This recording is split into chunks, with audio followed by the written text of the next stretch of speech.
तेसोलोनिकारांक पावलुचें पयलें पत्र 3 तेसोलोनिकेंक तिमोथाचें काम. देखून आमचें मन आनीक समाधान जायना जावन आतेनांत हांव एकलोच रावचो म्हूण आमी थारायलें. अशें आसता आमी तिमोथाक तुमचेशीं धाडलो. तो आमचो भाव आनी क्रिस्ताचें शुभ वर्तमान परगटच्या वावरांत देवाचो चाकर.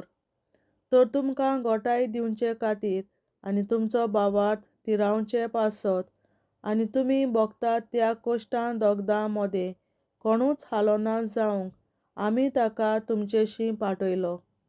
असली पिडापीड देवानूच निर्मिल्ली आमची घोत म्हूण तुमी जाणोत.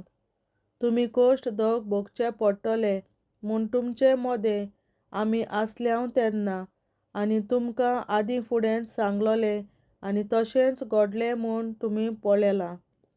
त्याच पासत आमच्यान आनीक रावूं नजो जावन तुमच्या भावार्थाची खबर घेवंक म्हूण आमी तिमोथाक धाडलो.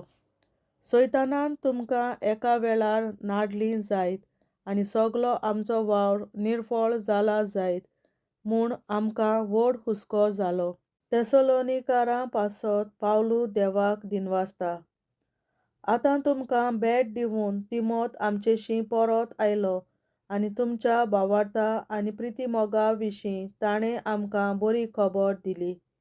तुमी सदांच मोयपासान आमचो उगडास करतात म्हूण आनी जशें आमी तुमकां पळोवंक आशेतांव तशेंच तुमीय आमकां पळोवंक ओत्रेकतात म्हूण ताणें आमकां सांगलां.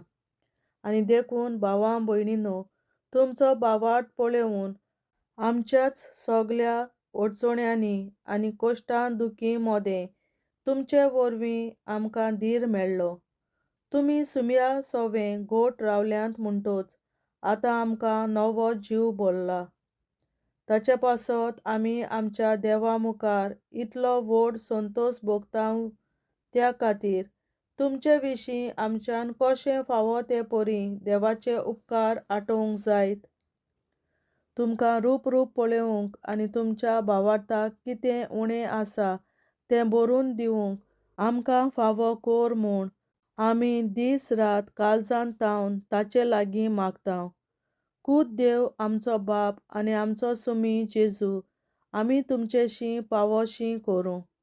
तुमचो मोग एकामेकाक तायन आनी सगल्या मनशां तायन सुम्यान अदीक वाडोवचो आनी आमी तुमचो मोग करतांव तितलो व्हड तो जावंक पावूं.